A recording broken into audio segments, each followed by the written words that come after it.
Avui s'ha inaugurat el nou Parc de Bombers d'Olot amb la presència del Ramon Espadaler, conseller d'Interior de la Generalitat de Catalunya. Entre els convidats hi havia una gran representació política de la comarca. El conseller va admetre que els bombers van just de personal i de material i espera que abans d'aquest any es pugui anunciar una nova convocatòria de personal. Per altra part, l'alcalde d'Olot ha remarcat la importància estratègica del nou parc de bombers just al costat del nou hospital comarcal. Espadaler, durant la jornada, va visitar les instal·lacions que han tingut un cost aproximat de 3 milions d'euros i que s'ha fet un gran esforç per part de la Generalitat per realitzar les obres del nou parc de bombers que ja queden inaugurades de forma oficial a partir d'avui. Benvinguts al nou parc de bombers d'Olot. Bé, al final ho hem pogut aconseguir, semblava que no arribaria mai i al final ens hem de felicitar tots plegats el gran esforç que en aquests moments, degut a que tots sabeu com estem, hem pogut aconseguir aquestes magnífiques instal·lacions.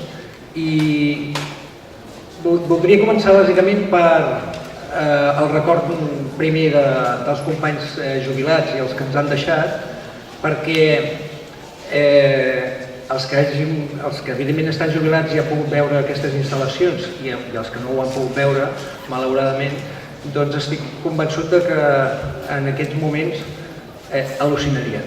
Autoritats, molt benvinguts avui aquí a Olot per inaugurar un parc de bombers que sincerament és un motiu d'orgull, un gran motiu d'orgull i de satisfacció per tots els olotins i per tots els borratxins i que penso per tot el país.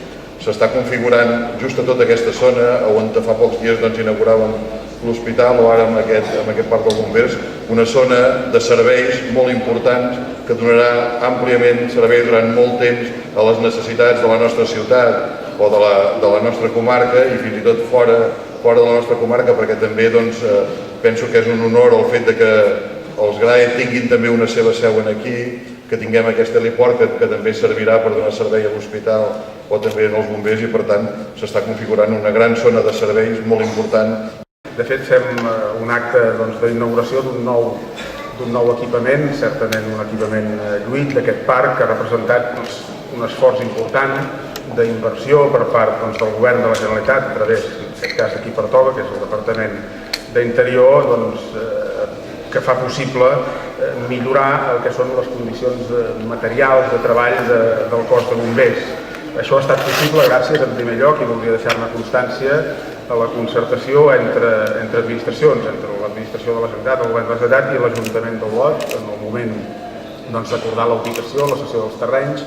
El primer agraïment, vull deixar-ne constància, és d'aquesta capacitat d'entesa entre administracions al servei de millorar un equipament que dona aixopluc, que dona cobertura, que serveix, que és útil per tal que un cos important d'emergències en el nostre país, com bé deia el senyor alcalde, en aquest cas el cos de bombers, pugui treballar en millors condicions. Aquesta és una inversió de poc més de 3 milions d'euros en un moment que no és senzill d'escometre aquest tipus d'inversions per la situació de tots coneguda, d'estretors, d'ajustos econòmics, però en qualsevol cas és de celebrar que podem, de fet la vam posar en servei a final de juliol, podem fer aquest acte d'inauguració.